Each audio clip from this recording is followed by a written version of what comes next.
So meron tayong pupuntahan ngayon, yung gumawa ng ating DRL nang mas malinaw yung kilay. Maraming hindi nakakaalam niya pero posible yan sa IJCC. So madadagdagan siya ng heat. So meron tayong nilagay dito na pampatanggal nun. Gagawin siyang integrated. So lalagyan niya ng signal light. It is not just for aesthetic but for pang matagal. Siyempre mahal ng mga pinapakabit natin na ito eh, diba? For overall dito guys, sa headlight natin na pinagawa natin, ang total na nagastos natin ay umatikabong 8,000.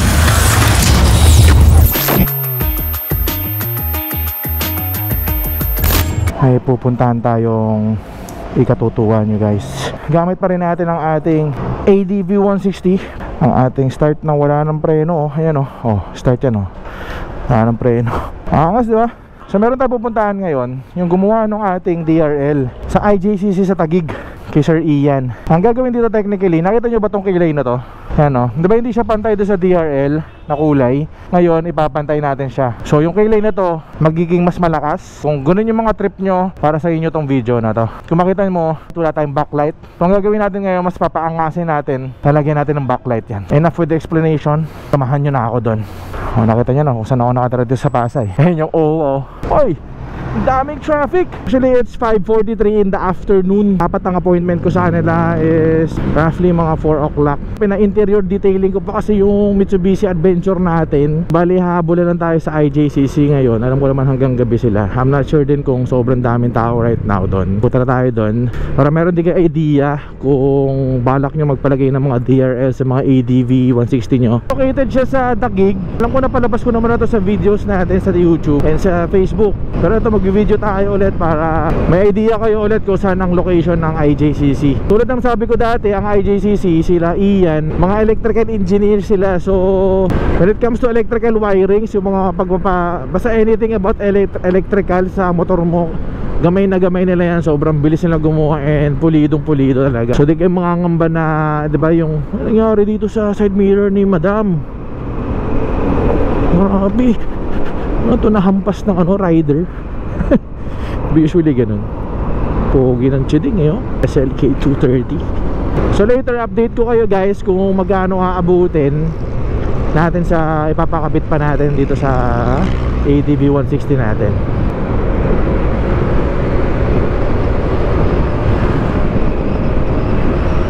Medyo low-oban nga lang siya ng konti pero carryables naman. Yung service bay nila, kaya nilang gumawa ng 2 customers sabay.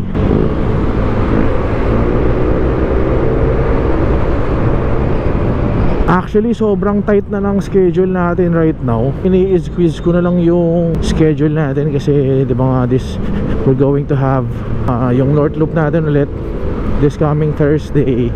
I'm not sure kung kailan ko ma-upload to pero yeah. So madami pa tayong papakabit. Given na mayroon pa tayong pasok ng Monday to Wednesday, which is tomorrow up to Wednesday, talagang pagkakasyahin ko na lang yung preparation natin. And nakita ko dumating na yung R1 Moto lining naman ang dumating ngayon. So isa sa mga ila-line up natin yan this week bago tayo pumunta ng Norte. Papakabit natin ng R1 Moto lining. Pero dito sa bell natin in fairness, hindi tayo nakakaramdam ng dragging. Bakit pa lang? Kahit kahit wala siyang groove, maganda yung performance, equivalent to magandang produkto, magandang pyesa. Kumbaga good purchase kumbaga. Siyempre gusto ko naman pag pupunta tayo ng Norte, medyo maganda at maangas yung motor natin. Kaya tayo magpapadagdag ng mga ilawan dito sa ating ADV, di ba? Technically, accent lights lang naman yung makapapadagdag natin. Hindi naman siya makakatulong sa talagang overall visibility ng motor. Talagang lang to, more on papogi-ish. Ganyan. Ito kayo pupunta sa Taguig, guys. Ito yung daan papuntang IJCC. Tapos kakanan tayo dito. Alam ko, ang pinakadulong-dulo nito, ang tumbok nito is yung C6. Kung di ako nagkakamali. Talagang tao dito, no? Ewan ko bakit. So, ayan, kanan tayo dito. Tiisin nyo guys yung pinaka-traffic or at saka na naman sila, nasa-search nyo sa Google Maps, IJCC. Hindi naman kayo maliligaw dyan. Ayan, malapit na tayo guys. So dito ng IJCC, medyo maliit lang siya, kaya medyo kailangan nyo tumingin sa Google Maps nyo. Ayan, ito na siya So may nakasalang na motor guys. Ano ba yan? Anti-gaming na naman tayo. Waiting game na naman tayo sa IJCC. Bagong Aerox ni Boss Ian So inabot na tayo ng gabi dito sa IJCC. Dito yan sa Taguig. Tapos sinabutan na rin tayo ni dito ni Bruce. Ito yung ADV niya. Tapos yun nga lalagyan natin ng mas malinaw yung kilay. Maraming hindi nakakaalam niya pero posible yan sa IJCC. Tapos papakita ko sa inyo yung buong proseso pagdating natin sa loob. And papalitan natin yung DRL natin. Kasi itong DRL natin kung makita mo, ganyan lang siya kaliit. Kailangan ko na mag-upgrade. Total mag-north loop tayo. Kailangan ko mag-upgrade ng ilaw. So lalakihan natin siya pero at the same time discreet pa rin. So abangan nyo yan guys. Tinatanggal na ng IJCC yung mga kanga para may kabit na yung para makuha na lang yung pinaka-headlight. Guys, to yung pakita ko sa inyo yung mga designs ng IJCC na Phoenix. Pwede ito sa ADV 160. Ito yung design 1, 2, 3. Ayun o. So diba ang gaganda, may mga bagong variant na. And alam ko si Boss Ian magde-design pa, no? May naisip pa akong design, siguro mga dalawa pa. Bale magiging 5 yung sa ADV 160 natin. Pero available sa Aerox V1, V2, diba? Oo, ano pa, niluluto ko pa, pinaperfect pa natin yung design, pinupuloido pa. Tapos saka natin siya i-release once na ako mismo masatisfied dun sa gawa ko. Sa ngayon, ito muna yung continuous yung production, ADV 160. Then Aerox B1, Aerox B2, NMAX B2, Click 160, Click version 2, version 3, saka XMAX B1, PCX 160, saka Raider FI, saka Mio Gravis. Kasi ang pinakaplano ko maging available yung Phoenix DRL sa lahat ng brand, lahat ng motorcycle enthusiast. Yun ang pinaka-goal ko. Tsaka abangan nyo guys kasi alam ko, bumili ng sarili ng to pare. Bumili ng Aerox B3 to. Sama pala natin. Ba yung nasa labas? Sama pala natin si Bruce. Bruce Moto. Bruce Moto ka ba? Bumili ng Aerox B3 to si Ian. Utang yun, utang. Para kabitan lang ng DRL tapos libenta na daw niya. So kanya pala yan, nasa Oo, labas na puti? kanya yung nasa labas, di DRL lang daw niya yan. Ang maganda dito pare, sold na kagad. May bayar May buyer na. Sold na. Ang bilis. Sold na, gano'ng kabilis. So sa mga naka-Aerox V3 dyan, abangan nyo yung DRL para sa inyo. Sa mga binanggit niyang motor, ito, mga available na DRL. So check natin yung ilaw. Ayun oh. Ganda oh. Yan. Yun oh. Ang gagawin kasi natin talaga ba tayo nandito, number 1, magbabakapit tayo ng backlight. Kasi pwede nyong haluan to ng mga iba-ibang, depende sa trip nyo. Pwede kayong magpa-underglow. Lahat kasi si Ian, electrical, sabi ko sa inyo na electrical engineer to. So, anything about wiring, electrical wiring, pulidong-pulido sila gumawa. Yan ang isa sa mga titignan nyo magpapagawa kayo ng mga electrical. Yung background nila is nasa electrical talaga. So, given na electrical engineer si Brother Ian, sureball yun. Pero yun nga, medyo swerte lang tayo kasi dito tayo nagpapa-electrical. So, ito yung sample guys, oh. So, ito yung Phoenix na DRL. Ito yan. Ito yung design niyan. So, ganyan siya. Pwede nyo gawing ganyan. So, pwede nga customize, pwede gawing RGB, pwedeng ano lang, puti lang. Nasa taste nyo talaga yan. So, dito sa IJCC, kay Iya, pag sinabi nyo kung anong gusto nyo mangyari, dun sa mga DRL yung magagawa niya talaga yan, promise. I assure you. Yan, oh. Diba ang ganda, oh. Oh, yan yung steady. Ibang kulay. Oh, pwede pala iba-ibang kulay. Oo, pwede. At saka, buy up lang, oh. Oo, Diba? ito siyang ginagamit. Oh, yan. Bahala ka na kung alin dito. Solid, guys. Saka 210 na pattern. Tapos meron pa dito. Yan oh. So hindi lang yan limited sa ganyang design. So basically pwede yung ganyan na DRL sa mga iba-ibang design. So pwedeng dito na naka-RGB tapos maraming modes. So di ba? IJCC lang number 1. Guys, kung pupunta kayo dito sa IJCC, first come first serve kasi dito. So maabutan mo yung ganitong haba na pila. Pipila ka talaga. Ganoon naman talaga, di ba pare? Pagka gusto mo isang bagay, willing ka magantay. Tapos may LED natin. Feel ko na sa loob, pupunta natin sa mamaya. Pakita ko sa inyo kung paano ginagawa yung mga headlight. Kasi technically binubuksan siya. Papakita ko sa inyo. So guys, kaya ito ginagawa yung mga headlight ng ADV 160. Makita nyo, hinihit gun, tapos may pangbukas si Brother Ian. Ito pala, nabuksan na natin to dati, di ba? Oo. Tapos ito, glue stick ang ginamit. Bakit glue stick yung ginamit ko? Siyempre, darating yung time na yung ilaw kasi mapupundi at mapupundi yan kahit anong mangyari. Hindi yan lifetime. Kaya glue stick kasi para pwede pa siyang buksan ulit. Hindi tayo mahihirapan na open siya. Iinitin lang, lalambot yung glue stick, pati yung dating dikit. Ngayon, mas madali siyang mabubuksan kaysa dun sa sealant na tumitigas. Pero marami nagtatanong kung total nabuksan na kasi yan. So marami nagtatanong sa mga moist.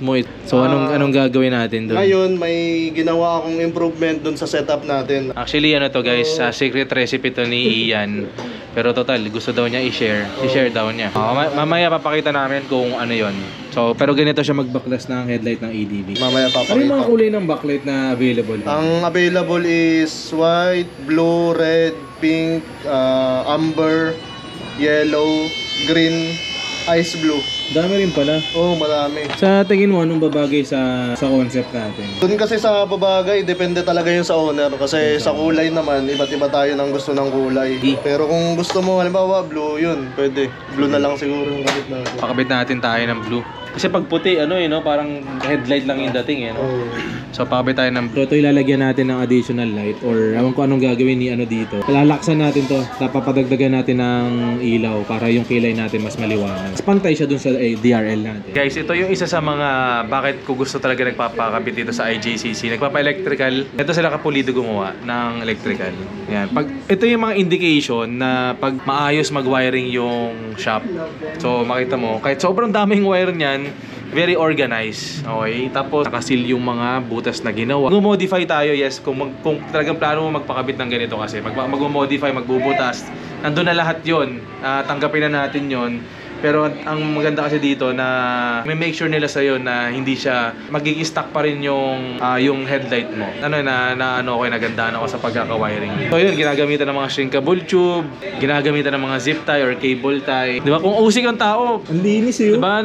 Sobrang linis. Tapos, mga ginawa tayo dito na sikreto lang nila. Siyempre, di mo makikita dito. Sikreto ng IJCC yun. Kasi total, nagpalagay tayo ng backlight. So, it will gain, madadagdagan siya ng heat. So, meron tayong nilagay dito na pampatanggal nun. Pampabawas man lang ng init na binibigay ng mga LEDs. So, good job ko to sa IJCC. Kung taga malapit ka or within Metro Manila area ka, worth it siya dayuhin, pare. So, update ko kayo pag nakabit na lahat yung output natin. Din mo pakita. Sobrang lupit nito, pare. Pag pupunta kayo ng IJCC, make sure na walang ibang lakad kasi I'll tell you, ngayon pa lang medyo may katagalan siya. Pero syempre dahil make sure ng IJCC na pulido yung mga gagawin sa headlight nyo kasi napaka-intricate ng headlight. Number one, ayaw natin mapasukan ng moist. Pero tayong ite-testing. Yung kilay na to, technically nalagyan na natin napa-enhance na natin yung kulay niya so mas malakas siya sa doon sa stock.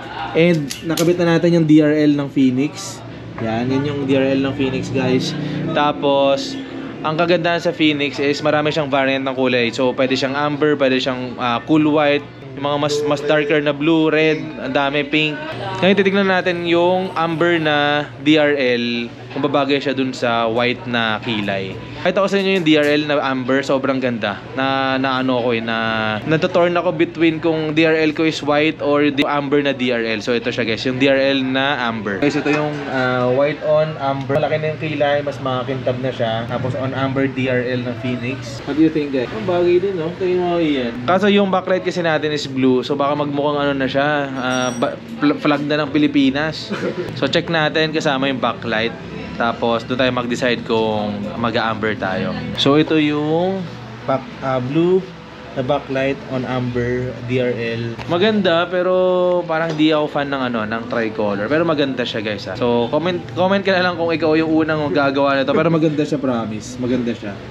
Yan backlight na blue. Wala pang nagpapagawa ng ganyan. Malay mo, pag ikaw nagpagawa nito, comment mo sa akin, shoutout kita. Pero sige, tayo? White on white, tapos backlight na blue tayo. May design. Parang version 2 kung sakali. So guys, abangan nyo yung Masamang balak ni Ian. Masamang plano, ito na. Yung gagawin ni Ian, yung stock nyo is gagawin siyang integrated. So lalagyan niya ng signal light. So watch out. Si Ian ang gagawin. Abangan nyo. So after ilang hours, medyo Tapos next week na tulad na sabi ko nga sa inyo, guys, medyo lalaanan nyo ng oras pag magpapakabit kayo ng ganito kasi hindi siya biro, hindi siya minamadali. So ngayon, nandito si Brother nagka-quality check. So may quality check ang IJCC. Mind you, ang may-ari, siya na yung gumawa pero may iba pang nagka-quality check para dun sa gawa ng may-ari. So ganun kapulido dito. So ang chine-check niya is yung seal nung headlight para sureball na walang papasok na moist or hindi siya madaling ma-moisture pagka may ulan or hamog. So yun yung isa sa mga green flag sa atin pagka sa mga ganitong klaseng gawaan. And papakita ko sa inyo pag nakabit na sa labas kung gaano siya kalakas. Ang MDL, nandito lahat ng klase ng MDL ng Zenlo. Zenlo pinagkakatiwalaan natin for MDL. Subok na subok natin yan when it comes to durability and yun yung mga waterproof, diba? So yan, marami silang klase ng Zenlo MDLs dito. Bahala na kayo kung anong trip nyo. Message lang kayo sa page ng IG. So guys, medyo patapos na tayo. Malapit tayo matapos. Time check is mag-11 na. Nasimulan natin siya mga 7. So talagang maglalaan ka ng oras. Hindi biro ang magkabit ng DRL. So this is Brother Ian again ng Phoenix ng IJCC. Tanong ko lang boss, syempre marami magtatanong dito about the warranty. Anong warranty natin pag may ang warranty pala namin sa Phoenix na i-offer ko sa inyo is 1 year warranty or one time 1 year warranty, which come first yung ano natin warranty. So let's say di pa siya napupunti pero gusto mo gamitin yung warranty, gusto mo bang pa-recheck, gagawin niya yon.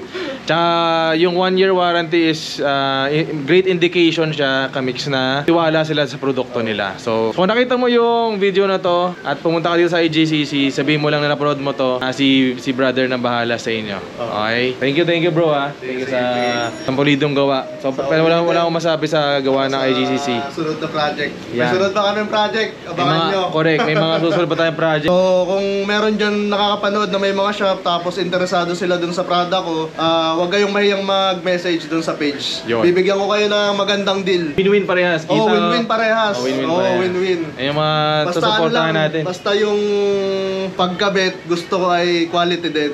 Yun. Yung servisyo na ibibigay. Yun yung mga dapat susuportahan natin. Yung di lang sila yung kumikita, kundi papakitain din nila kayo, diba? So again, big shoutout. Thank you kay Brother Ian ng IJCC. See you next time. See you next time, brother. Madami pa tayong nakapending na project. Abangan nyo yun. Ito, sinamahan tayo. Alas 12 na.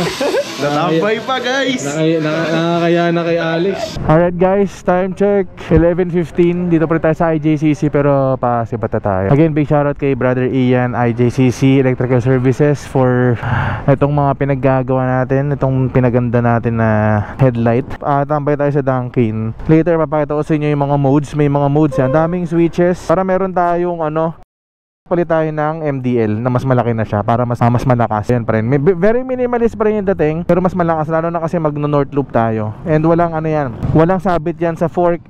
Pagka niliko-liko walang sabit yan. And sa mga magtatanong about the bracket, meron agad di IJCC kung dito kayo magpapakabit sa kanya. Ay sige pa. Brother Thank you boss. Yan. Paano mo? Jello. Shoutout kay Jello. Ay, ito bro. Ayan sticker.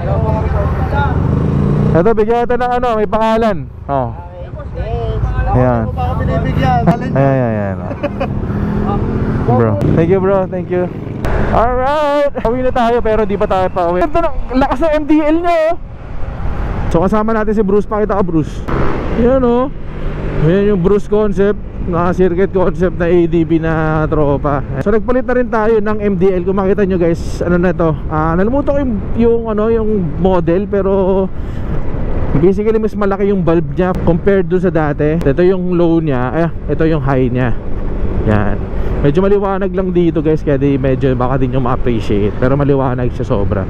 Pagka steady naman, medyo may konting vibration lang siya. Pero depende pa rin yan kung gaano ka-vibrate kasi yung mga motor nyo. Pero ganyan siya sa akin ng MDL pag low. Pag high naman ganito. Ay wag, may pulis. Isa sa mga preparation natin bago tayo mag North Loop. Again, meron tayo papakabit sa RRJR this week before tayo mag North Loop ng Thursday.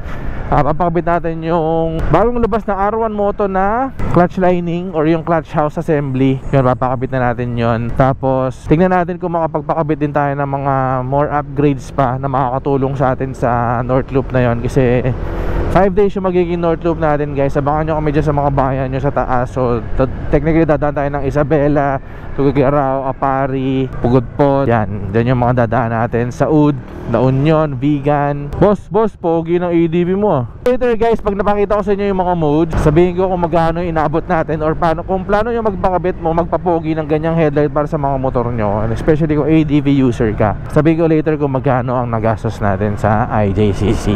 Okay. Uy, putang ina, malaki pala nun. Wow! Super car! nagpalagay tayo ng switch for tagi-isang pinalagay natin, let's say yung sa kilay, tapos yung sa backlight, tapos yung sa DRL. So pagka naka-on naman lahat, technically sabay-sabay silang nakailaw. So ang kagandahan dito, meron akong paborito dito na mode, yung backlight lang yung nakailaw. Maangas to pagka entrance ka ng Grand Meet, ganyan, entrance ka ng EV, no? Sabihin nyo, yabang nito, backlight lang tapos biglang iilaw yung DRL. Ay shit. Ito guys, yan yung pagka madilim na, yan yung DRL na, ayan yung MDL natin. Tapos ito yung low, ayan ito yung high. Boom!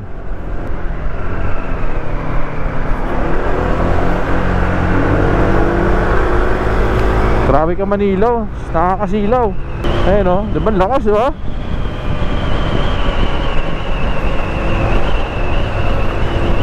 So syempre bagong kabit, malalaman natin yan in the long run kung okay yung mga pinapakabit natin. Yung mga pinapakabit natin is not just for aesthetic but for pang matagal. Syempre mahal ng mga pinapakabit natin na to, diba?